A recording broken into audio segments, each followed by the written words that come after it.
Bonjour et bienvenue. Aujourd'hui, on se penche sur une ressource vidéo qui explique comment lancer une business de marketing d'affiliation. En partant de zéro, l'objectif, c'est de comprendre comment on peut transformer ça en un projet, un projet concret, puis qui peut être payant. Exactement. Puis la source, elle présente ça de façon assez simple, finalement, là. Le marketing d'affiliation, c'est un peu comme être un apporteur d'affaires, mais sur le web. Tu fais le lien, mettons, entre un produit puis un client potentiel. Tu as un lien de suivi unique, puis hop, tu touches une commission si la vente se fait. Fait que tu as trois joueurs clés, le vendeur, l'affilié, ça c'est nous, là, puis le client. OK, ça va. Mais là, la première étape cruciale d'après la source, c'est de bien choisir sa niche. Ils insistent là-dessus, hein? Ouais. Puis c'est important. Ils disent d'éviter deux pièges. Soit tu deviens juste un panneau publicitaire ambulant sans vraie stratégie, ou bien tu sautes sur toutes les opportunités qui brillent, mais sans avoir la passion ou l'expertise derrière. Ça marche pas longtemps, ça. OK, fait que comment on trouve la bonne niche alors? C'est quoi leur approche? Bien, l'approche qu'ils suggèrent, c'est plus structuré. C'est de trouver le point de rencontre entre tes passions, ce que tu connais vraiment bien, ton expertise, puis le potentiel qu'il y a. Là. Genre, est-ce que du monde est intéressé? Est-ce que ça peut rapporter? Il y a même un petit exercice simple. Dessiner trois cercles. Passion, expertise, audience, revenu. Puis ta niche unique, ben, elle est là où les trois se croisent. L'exemple qu'il donne est bon. Une personne passionnée par les Legos, qui connaît l'impression 3D, puis qui cible les adultes fans de Lego. C'est précis, tu sais. Mhm. OK, c'est clair. Une fois qu'on a la niche, faut trouver les produits à promouvoir. La source dit de commencer par ce qu'on utilise déjà. Ça semble logique pour être authentique, mais est-ce que c'est toujours les produits les plus payants? Ah, bonne question. Puis c'est là que ça devient intéressant. La source met vraiment l'emphase sur la rentabilité, puis ça dès le début.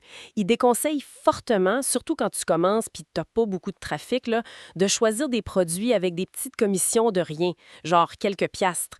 Vaut mieux viser des commissions plus solides. Il parle de 50 euros, 100 euros par vente, quitte à ajouter ensuite des produits à abonnement pour avoir des revenus récurrents. Le calcul qu'ils font est frappant. Pour gagner 500 est-ce que c'est plus simple de convaincre, mettons, 120 clients avec une commission de 4 ou juste 4-5 clients avec une commission de 120 pour un débutant, là? Ouais, je vois.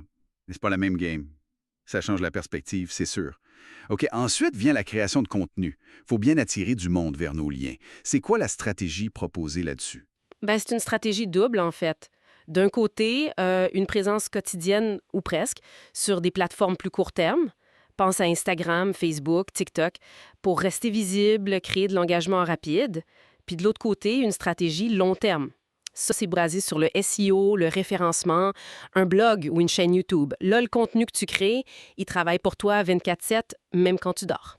Puis comme contenu, il suggère quoi? Juste parler des produits? Non, plus que ça. Des tests de produits, oui, des comparatifs, des tutoriels, mais aussi des entrevues avec les créateurs des produits, par exemple.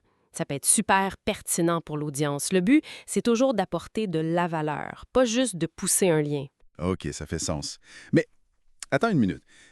La source, elle martèle un point comme étant le plus important. C'est bien ça? Même avant d'avoir des tonnes de visiteurs? Absolument. Puis, c'est souvent négligé au début. Le point jugé le plus crucial, c'est de bâtir sa base de données de courriel, sa liste d'emails. Puis ça, dès le jour 1. L'idée, c'est d'utiliser ton contenu, ton blog, tes vidéos, tes posts, pour attirer du trafic vers une page de capture. Une page où tu offres quelque chose en échange de l'adresse courriel. Un petit guide gratuit, une checklist, un rabais, peu importe. Wow. Donc, avant même de penser à faire des grosses ventes, la priorité absolue, c'est la liste de courriels. Pourquoi c'est si important que ça? Bien, parce que cette liste, c'est décrit comme ton actif le plus précieux. C'est la chose que tu possèdes vraiment. Tes abonnés sur les réseaux sociaux, ils appartiennent à la plateforme, puis tu es dépendant des algorithmes qui changent tout le temps. Ta liste de courriels, par contre, elle est à toi. C'est une ligne directe avec ton audience la plus engagée. Tu peux leur parler quand tu veux, lancer des promotions ciblées, genre pour le Black Friday, comme ils disent. Essayer de faire ça juste avec un post Facebook. C'est pas pareil pantoute. OK, là, je comprends mieux. C'est vraiment une autre dimension. C'est de bâtir une relation directe, finalement. C'est exactement ça. Fait que, si on résume les grandes étapes selon la source. 1. Comprendre comment ça marche, le modèle d'affaires. 2. définir ta niche, une qui te ressemble puis qui est viable.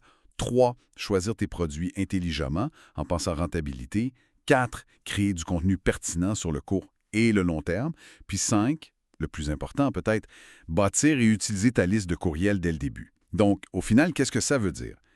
Réussir en affiliation, d'après cette source en tout cas, ça repose beaucoup sur trouver sa place unique, son angle, puis surtout sur la capacité à développer une relation de confiance directe avec son public, notamment via le courriel. Tout à fait. Puis ça soulève une question intéressante pour la suite peut-être. La source explique bien la mécanique, tu sais, comment promouvoir, comment collecter les courriels. Mais comment on trouve le juste équilibre entre faire la promotion nécessaire pour générer des revenus, puis garder l'authenticité, la confiance qui fait que les gens restent abonnés et t'écoutent sur le long terme? C'est un défi constant, j'imagine. Excellente réflexion pour terminer. Maintenir cet équilibre délicat entre business et authenticité. Merci beaucoup pour cet éclairage. Merci à toi.